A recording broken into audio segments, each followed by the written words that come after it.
जीतों को बड़ा विश्वास जमा था कि हमारे साथ जो अन्याय हो रहा है उसमें कमी होगी, लेकिन अफसोस की बात है कि इस वक्त जो घटनाएं घट रही हैं, लगता है कि बिहार में बोतल बदली है, शराब नहीं बदली है ना। पूरा जो मिजाज है काम करने का वही अंदाज रह गया है।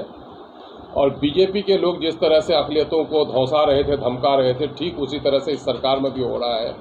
पिछले दिनों में कई गंभीर घटनाएं घटी हैं हमारे सीमावर्ती अररिया ज़िला में, जो एक तरफा तौर पर अक़लियत के लोगों को का वहाँ पर की हत्या हुई है।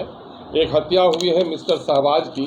रमज़ान के दिनों में सहरी के वक्त वो 10 अप्रैल को दही लाने जा रहा था, उसी के गांव में एसएसबी का कैंप है और एसएसबी के नौजवानों से पकड़ा और इस पर पकड़कर इतना पिटाई उसकी की कि वो जेल ले आते दम तोड़ दिया। एसएसबी के 5 नौजवानों के नाम से उनका बाज़ाब्ता एफआईआर कराया गया है, लेकिन वर्दी की गुंडागर्दी इस कदर है कि आज तक वो अपने काम पर तैनात वहाँ पर हैं। और दूसरी तरफ सरकार की, वहाँ के एसपी की, पुलिस की लापरवाही ये है कि एक नौजवान जिसकी बीवी बेवा हो गई, 2 बच्चे यतीम हो गए, ये महिला उनकी बीवी है, वहाँ से आई है, और अनुमंडल स्तर का भी एक पुलिस का पदाधिकारी वहाँ नहीं पहुँचा।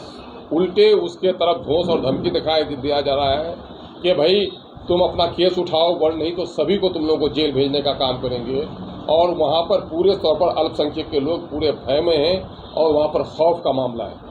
दूसरा मामला है अकबर अली का, एक 35 साल नौजवान है, फुल्का नरपतगंज थाना का है, और 3 तारीख को सरवन ने उस वक्त मार डाला उसको, जबकि पुलिस आई और पुलिस ने एक शराबी तस्कर को पकड़ने के लिए इस लड़के को दौड़ाया कि तुम अकबर दौड़ के पकड़ो उसको, यानी कि नाम भी नहीं जानता था वो।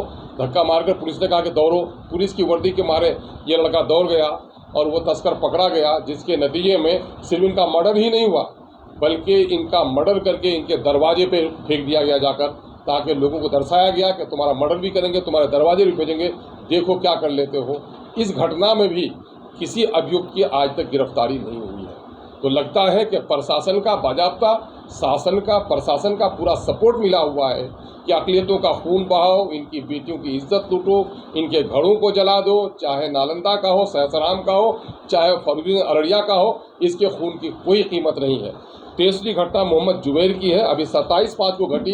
इन घटनाओं से जो वहाँ पर कुछ सांप्रदायिक शक्तियाँ हैं जो माइनॉरिटीज़ के खिलाफ आवाज़ उठाती रहती हैं, माइनॉरिटी के लोगों से घृणित मामला करने के लिए, उसका सह पाकर अभी एक बेचारा ट्रैक्टर का ड्राइवर जुबैर जो 30 साल की उम्र है, वहाँ पर उसकी का मर्डर कर दिया गया है बौसी थाना में। तो ये लगातार ये मामला हो रहे हैं। एक तीसरा मामला, एक चौथा मामला है यहाँ गया का, ये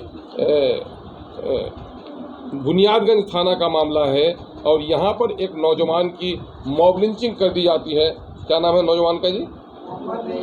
मोहम्मद नईम की वहाँ पर मॉब लिंचिंग कर दी जाती है 8/3/2023 को। और 7 11 अभियुक्त हैं। 7 अभियुक्तों के बाज़ाब्ता फ़ोटो भी इन लोगों ने ले आकर के दिए पुलिस के पदाधिकारियों को, लेकिन आज तक कोई कार्रवाई नहीं हो रही है। एक तरफ उत्तरी बिहार में, दूसरी तरफ दक्षिणी बिहार में, यानी ऐसा लगता है कि पूरे बिहार में माइनॉरिटी का खून बह रहा, सस्ता हो गया है और कोई उसकी खबर लेने वाला नहीं है।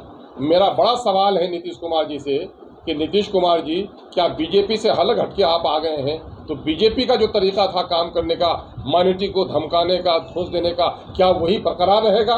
तेजस्वी जी जो उनके साथ गद्दी पर बैठे हैं, जो लोग अपने आप को सांप्रदायिकता के खिलाफ अपने आप को चैंपियन कहते हैं सेकुलरिज्म का, आखिर क्यों इन लोगों के मुंह बंद हैं?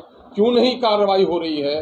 बिहार के डीजीपी से सवाल है, अभी हम लोगों ने डीजीपी से टाइम मांगा है मिलने के लिए, कि एक तरफा तौर पर अक़लियत के लोगों का जो इस तरह से मामला हो रहा है, नौकरियों में छटनी हो रही है, मदरसे में बहाली नहीं हो रही है, मदरसे के 1 लाख बच्चे इस साल इम्तिहान नहीं दे पाएंगे, उनका कॉलेज का मामला ख़त्म हो गया।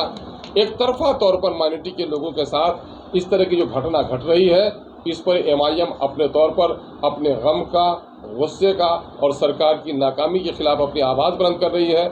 हमारे इस घटनाक्रम को लेकर वहाँ हमारे जिला के अध्यक्ष हैं रहमत अली, इन्होंने बार बार जाकर के पुलिस से गुहार लगाई कि सर गिरफ्तार कीजिए, हम लोग को भय के माहौल में है।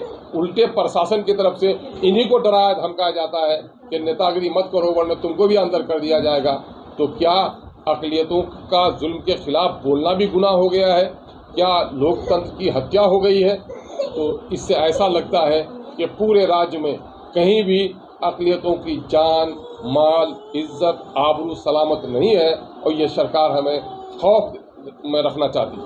हमारा मुतालबा ये है कि जिन जिन लोगों की हत्या हुई है या सरकार की नाकामी है, ऐसे तमाम तर जो मकतूल हैं उनके परिवार को 25-25 लाख का सरकार मुआवजा दे और एसएसबी के नौजवान हो या फिर सरहद के दूसरे नौजवान हो, कानून से ऊपर कोई नहीं है। सरहद की पहरेदारी एक जिम्मेदारी है। क्या सरहद की पहरेदारी में किसी मासूम के खून के बहाने की उसको इजाज़त होगी? आज भी वो वर्दी पर है। उन लोगों को गिरफ्तार किया जाए, जितने भी हत्यारे हैं सबकी गिरफ्तारी हो और जिन लोगों की हत्या हुई है उनके परिवार को 25-25 लाख रुपए का मुआवजा दे। और जहां पर पुलिस के जरिए से धमकाया जा रहा है, सरकार को चाहिए कि ऐसी जगहों पर जो लोग शासन प्रशासन के लोग हैं उनको हिदायत की जाए कि वहाँ के अक़लियतों के जान, माल, इज़्ज़त, आबरू की जिम्मेदारी सरकार की है और वहाँ के लोगों को सताया और परेशान न किया जाए। यही इसी काम के लिए मैंने आज आप लोगों को थोड़ी तकलीफ़ दी है। हमारे साथ पार्टी के जनरल सेक्रेटरी जनाब आफ्ताब अहमद साहब हैं, पार्टी के जॉइंट सेक्रेटरी जनाब भाई इश्तियाक साहब हैं और रहमत अली जो हैं वो वहाँ से आए हुए हैं और साथ ही गया के जो पीड़ित परिवार के लोग हैं वो लोग भी यहाँ पर आए हुए हैं।